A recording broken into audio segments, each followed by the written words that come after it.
Alrighty, you all. Thank you all for being here. Know it's an exciting week as Marshall hits the road. A couple of notes from last week that I wanted to point out. Thanks to Steve Cotton for looking this up.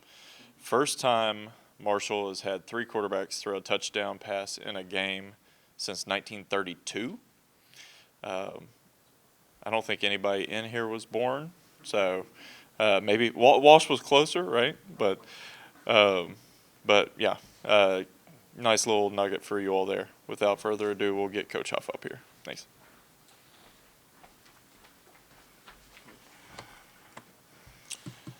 How's everybody doing? Good afternoon. Good to see you guys. Always good to see you guys after a win. I don't know about the other side of it, but definitely excited to stand up here after a great team win, great organizational win, great administrative win with the weather delay and everybody kind of managing their areas really well. Hats off to the fans who came, left, came back, bared with us through not only the Safe to Serve project, but also the weather delay, and still was there in the stadium when we got back out. Really great weekend to show what Marshall and this community was really about. So that's awesome. Again, thanks to our administrative team, Andrew Brown, his crew for managing the weather and safety, Ben Ashford, Sherrod Everett, Aaron Estes and his crew of putting our plan in place when we went in with the weather delay of what we were doing, the times. That's the second time since I've been here that we've had a weather delay, and we came back out with a little more energy and juice than the other team, which I think is a huge organizational win. That's the goal of when those things happen. Hats off to the players for trusting the process. So it was really good. The first thing I thought about when we kicked the ball off is how can I break the record from 1932? So the whole game that was on my mind, I was bound to break that record. I didn't find out until Sunday at about noon after the great Steve Cotton did his research. But no, it was awesome. Got a chance to play a lot of players. Got a chance to learn a little bit about our team. I still think there's a lot that we need to learn. I still think there's a lot we need to clean up. We go back and we look at the film. Players, coaches, everybody in the building, excited about the win, but understand we have got to continue to improve in order to continue to make this season a success. On to Virginia Tech, a tremendous challenge that's coming up. First road game of the year, first home game in Lane Stadium for them. Virginia Tech has won 70% of their games in Lane Stadium, so it's not an easy place to play for the opponent. It's been 4 years since a group of five school has gone to Lane Stadium and won. So this is a daunting task. You combine that with obviously the fan base and all the history and tradition with Virginia Tech. This is going to be a daunting task. When you look at their film, you don't see an 0-1 football team. You see a team that is flying around. You see a team that's aggressive. Going into this year, Virginia Tech has returned the most production of any team in college football, meaning they were able to retain most, if not all, of their players. The ones they lost to graduation, obviously, last year they were a bit younger. They've done a really good job in the NIL space of retaining their players. They returned the most production in college football, meaning they got guys to stay, they got guys to buy in, which ultimately in the long run means they get guys to develop, and that's the key. How can you develop guys in this new world of college football? Again, when you're talking about retaining that type of production, that type of depth, you're talking about development and continuity. They've been able to also retain their staff.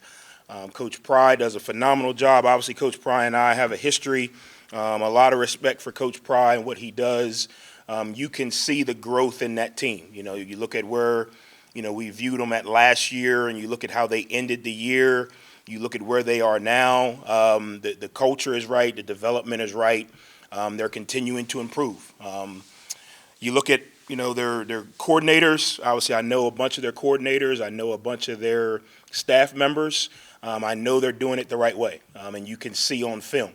Obviously, in today's college football world, where everyone is in the instant gratification, but when you watch the film, this team has improved. I think when you go through, obviously Drones, I think, is one of the top quarterbacks in college football. and the amount of production and success that he had last year, him being able to come back and build off that with the same guys around him. I think that's huge. At any position, when you start talking continuity, you start talking returning guys that you played multiple years with. It goes a long way. Their running back does a really good job. Number 33, Tutan, I believe his name is. I don't want to mispronounce that, disrespect him. But as a running back coach, I kind of look at things from that perspective when I start watching film. Really good body and balance control, does really good job of breaking tackles, getting yak, really good balance and leverage, can catch the ball out of the backfield, can burst. He's got it all, and you can see that the offense is a lot better when he's in the game. They got 3 receivers that can go. Felton, Lane, and Ali Jennings, really long, athletic. Lane is the slot speed guy. I think Drones does a good job of getting the ball to those guys. Those guys all have big playability. When you look at the O-line, you're talking about, again, a group that's been together and starting to play together. I think, when we came into our season, that was one of the things that was a question for me going into the game, is how those guys going to play together. I'm not sure we answered the question. I think it's going to be something that's going to continue, to develop. But they've got a group that's been together for a while, which really helps. And then you flip it over to the defense, and Coach Pry, being a defensive background coach, you can tell his team is built around the defense. They did a really good job of, one, retaining their players and going out and getting some really good pieces to fill the voids of the guys they graduated. Up front, this may be, no disrespect to anybody else, this may be one of the better D-lines that I've seen. I haven't watched every team on our roster or on our schedule, but these guys are good, and they were good last year. Number 6, Fuga, does a really good job. Raylan, does a really good job. McCray does a really good job. They went and got an all-conference guy from Duke on the inside. They went and got a guy from Oklahoma, Gillum. How do I know? Because we recruited these same guys. They just chose to go to Virginia Tech. So when you're talking with, this portal, we're all in this for the same guys, and we're all in it for, trying to fill the voids of the O-line and D-line, because that's where the game is usually swung. Obviously, they ended up there, but have a knowledge base over those guys that done really well. And then their linebackers, they were young last year, but they were long and athletic, and they were fast, and they're a year older. You can tell on film they're a year wiser. Same system, kind of like we talked about here, usually that second, third year in the system, players get a little bit more comfortable. And then on the back end, obviously, they've got some guys who can go. I think Strong is probably one of the better DBs in the country. He can run. I know he can run because I had him at a camp at another school, and he ran 4.4 on grass. So he can run, which is really good. And then obviously the tradition of special teams at Virginia Tech has been there for a very long time, and it continues to show up. So we got a very daunting task coming up. It's really going to come down to how well we prepare this week in practice, how hard we play on Saturday, and then executing consistently, which is what it's going to come down to. But it's not going to be an easy task. Our guys are up for it. They understand. This is not last year's team, either side, Marshall or Virginia Tech. So we've got to do a really good job this week and go battle in a very hostile environment. Coach, have you been there yourself as a coach against them? Okay, I have not, so I got a great story. This will be great. I went to camp at Virginia Tech as a sophomore. My dad took me, dropped me off. I'm playing linebacker, probably one of the worst linebackers in the 600-person camp. I didn't know that at the time. And they've got a bunch of fields, and, they got the guys who really can't play like myself. We're over on another field. And you look over there, and it's like, oh, that looks like a pro team over there. Well, that's all the 5 stars. Well, Bud Foster is the defense coordinator. He comes around, to kind of do the political, hey, we saw everybody, did whatever. And I'm going as hard as I can. I'm probably on the ground, probably 5'3" at best. Slow. Bud Foster comes up to me and says, hey, look, I've been over here for about 10 minutes, and you're the hardest working kid in this camp. He said, come on over to this field, hang out with me. So I got to hang out with Bud Foster I was probably in the 11th grade. I didn't take a rep with the 5 stars because they didn't want me to hurt them, but I got to watch what it really felt like. So that's the only time that I've been to Virginia Tech. I've not been there to play a game, but obviously the history and tradition of that place is phenomenal.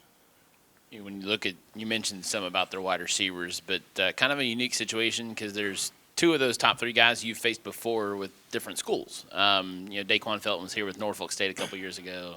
Ollie Jennings, of course, came from Old Dominion.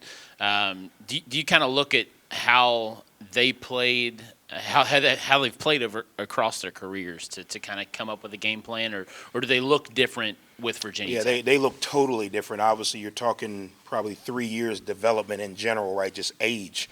But what I think, obviously, when you're when you're at other places, you may be the only guy. So you may have to do it all, or you may have to, kind of do more than you're capable of just because you're the best player. They're trying to get the ball to you. Well, now they've got three guys that are really, really good. So you can really specialize in what you do, which almost makes it a little bit harder to defend. It's easy to say, you go in the backyard, okay, you cover him. Wherever he goes, you got him. Wherever he goes, you got him.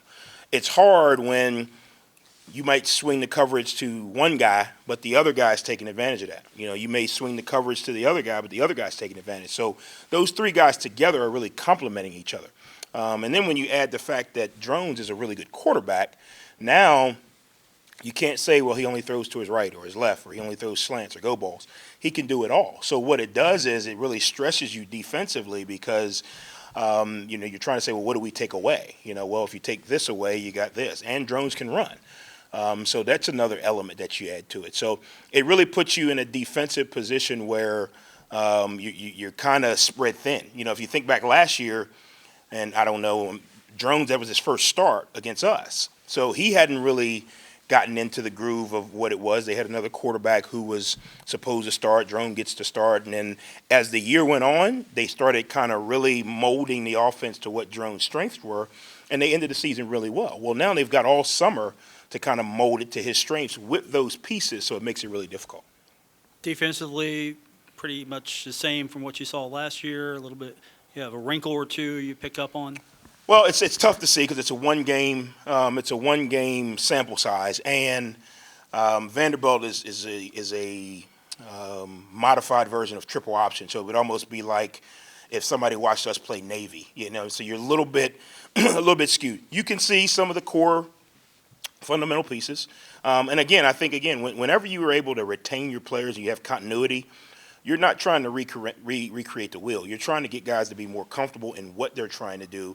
And now you can start to add layers, right? So maybe now there's, a couple different progressions for the linebackers, or maybe now safety-wise they're holding the shell a little bit more. So still similar foundation, obviously a year older.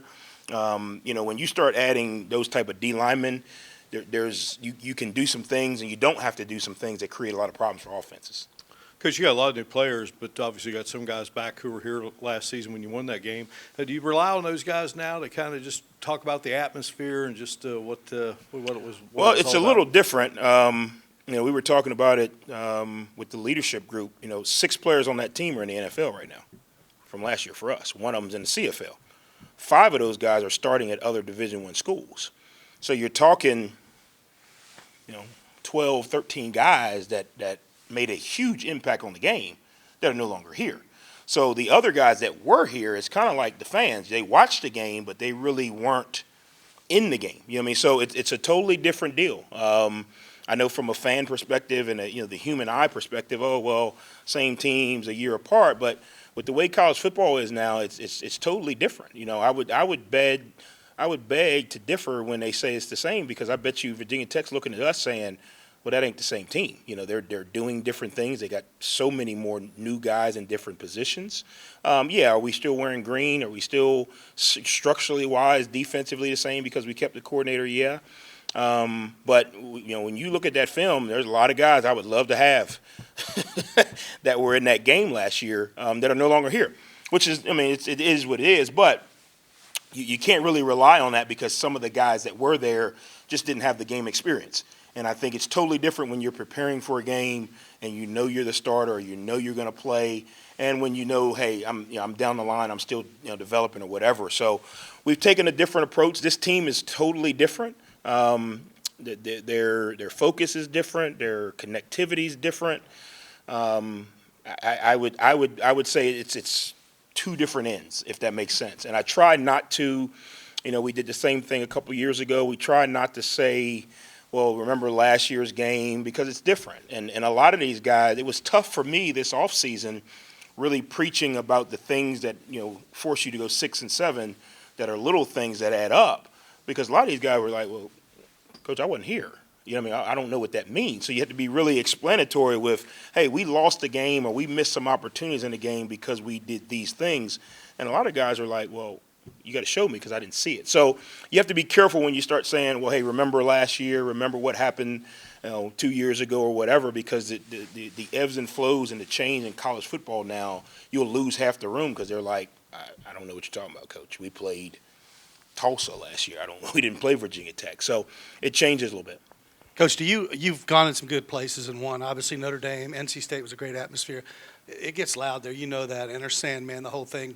Is that something your kids look forward to and you embrace? You've always said, hey, it's a 100-yard field. Let's go play. Yeah, I think the positive of, with the way college football is now, a lot of these kids have probably already played, some of the schools that we get to play. When we went to Notre Dame, we had 5 guys that were at Florida State the year before. They played them the year before.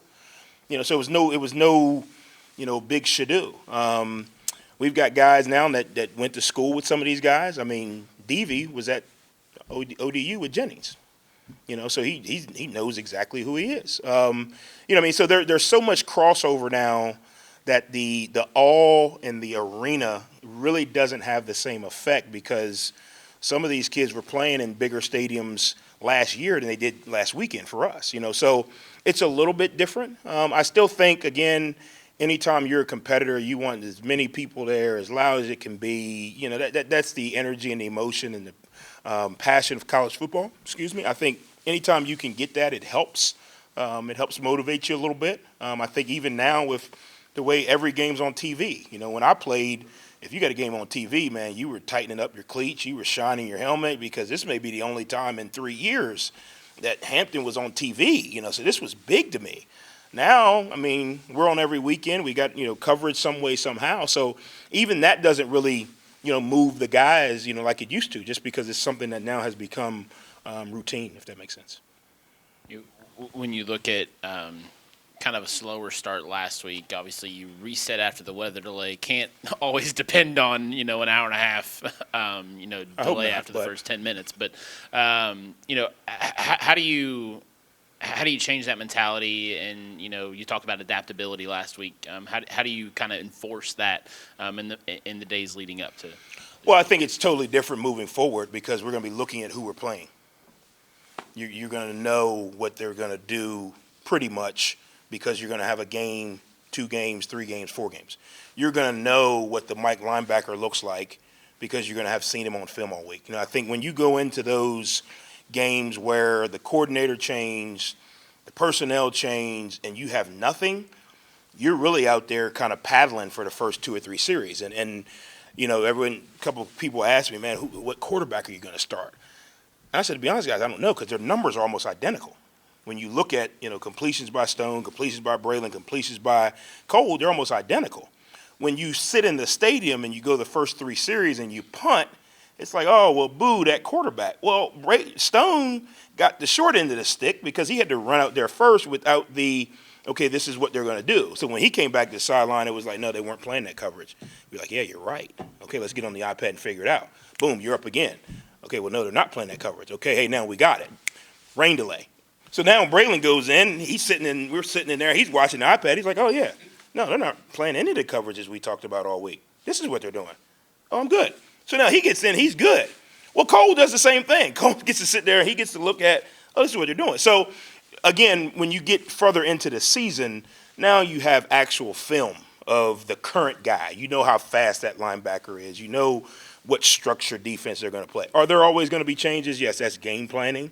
But you're not going to get, hey, this is what this coordinator's been for the last 3 games, and all of a sudden they're totally different. Like, we're not coming out this game, maybe next week or the week after, in wing T, triple option Navy offense. Well, people know that. Now, we may have different formations, but again, I think as the season goes on and you're able to get more current film, you're able to kind of eliminate some of those laws. Now, we did talk about, again, in our offense, it's simplistic. So we should be able to get through our reads, even if it's not exactly what we're anticipating. So we've got to be better from that perspective, not just at the quarterback position, but all positions. Receivers got to be able to adjust routes. Obviously, O-line's got to be able to adjust blocking. I won't tell you what it was, but we spent probably 50 hours on one blitz that they ran over and over and over and over at St. Francis. They didn't run it one time. I looked at the guy, I was like, run your blitz.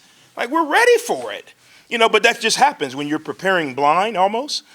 So now that you kind of got some film, you kind of know, okay, this is their tendencies, this is what they do, which I think will help with that. But we still, as an offense, got to be able to adjust quicker than waiting for an hour and a half rain delay, if that makes sense. Not to ask you who the starting quarterback will be, but will you use the same process to determine who's going to get the start and go through game week for preparation? Yeah, I think so. We really haven't talked about that because we've been kind of just trying to figure out what do we want to do against Virginia Tech. I do think there's going to be a point in time where we've got to make a decision and give a guy a chance and a backing, right? You can't be, hey, you're the starting pitcher, and as soon as you throw a ball, here I come, with the old hook. But I do think right now we've got three capable quarterbacks, and we've got to be able to get – it's no different if you got three capable running backs. You got to find a way to get those guys in the game. Now, who runs out there first? No one knows, but we got to figure out who can do what. And if you got capable depth, you got to find a way to play it. Now, I'm not an idiot. I get it. At some point, you can't just rotate quarterbacks like you do wide receivers. But right now, and I feel good about the room. I feel as good about the room coming out of camp as I do coming out of the first game. Now, I'm not going to sit here and make it seem like we just played the 85 Bears. Obviously, we got to still continue to evaluate as competition changes, as the level of expectancy changes, of the level of complexity. We ran, I know, we probably ran 6 plays Saturday because we felt like, okay, hey, if they're only playing these 2 coverages, well, these are the 6 plays we need to win. So, obviously this week we're not going to be able to do that. We got to continue to build. But we weren't trying to, run every play in the air raid playbook. We were trying to let kids go out and play under the lights. That was the goal for me. 40 new players, new team, new season, all of these things. Let these guys go out and play under the lights so I can see who can just cut it loose. Once you show me you can cut it loose, I can move you around. I can call it, hey, call this blitz, call this pass route. Hey, run this reverse. Hey, run this, whatever. But I got to be able to see you go out there without anxiety, under the lights, in front of this great crowd and this great atmosphere, and play full speed. I've seen you do it in practice. I've seen you do it, in walkthroughs. But now I got to see you do it in the game. So what I didn't want to do is paralyze our guys with, hey, we're trying to run so many plays that now they're thinking and the lights are – I didn't want to do that. Moving forward, we're going to have to be a little more creative. We're going to have to help them, put them in advantageous spots. Obviously, this week is going to be a huge piece of that. But last week was trying to just go out and play fast, guys. Go out and play fast. Now we know who we have and we can adjust. Coaches will often say that the most growth happens between weeks 1 and 2. Obviously, in college football, there's no preseason games or anything like that. Where do you want to see on-field growth from your guys between those Saturdays? Yeah, I think our consistency is got to get better. There were times Saturday we looked really, really good, and I felt really, really good. There was a rhythm. And then there were times Saturdays where we kind of spun our wheels in the mud, self-inflicted. I did think we played a very clean game, and we didn't have a lot of penalties. We didn't have a lot of turnovers. But I do think from an offensive perspective, we can get into a better rhythm quicker. I do think from a defensive perspective, there's still way too many times, in my opinion, maybe 2 or 3, where we get them in 3rd and +7, we got to get off the field. That's something that you got to hang your hat on as a defense. When you get them in 3rd down and long, you got to get off the field. A couple of times we didn't do that. Obviously, it didn't hurt us Saturday, but those are the things that catch up to you, when you play better competition further in the year. And then special teams wise, I thought we did a really good job. We played a bunch of guys. Our consistency in our kicking game has got to continue to improve. We need those points, and we need the locations to be consistent. I think you saw Alec really helped us out with a punt on the 1 yard line. That's a combination between Alec and the Gunner's doing a really good job. I think you saw Totten, who had not played before, got some good kickoffs. A couple of them were line drives, but they were deep. Reese was 1 for 2 on field goals. So there were some positives, but if we're going to be the team we need to be, those things got to be more consistent. We've got to be able to control the kickoff game. He's got a strong leg, but you can't hit a line drive because if they catch it, it's coming back at you. Obviously, Reese has worked his tail off. We've got to be able to use those points. And then Alec has got to be able to help us flip the field for our defense. So there's a few things that, maybe not to the common eye, just sitting in the stands, but as a coach, you're like, okay, we still got work to do because it doesn't get any easier. Now we've got stuff on film, so they know who we are. I got a call the other day. Everybody's asking who the starting quarterback is going to be because we played 3. I was trying to break the 1932 record. So that was the goal for me on that. No, but we've got film out there. They know who we are, so now we're going to start to get different adjustments, right? They're going to start to cover certain guys. They're going to start to double team certain guys. They're going to start to throw at certain guys. So we've got to continue to improve so we can complement that when it happens. Any further questions for Coach? All righty. Thank you all. Thanks, guys. Look forward to seeing everybody up in Blacksburg. Please travel safe, and look forward to seeing you guys on Saturday. Thanks. Go Hurt.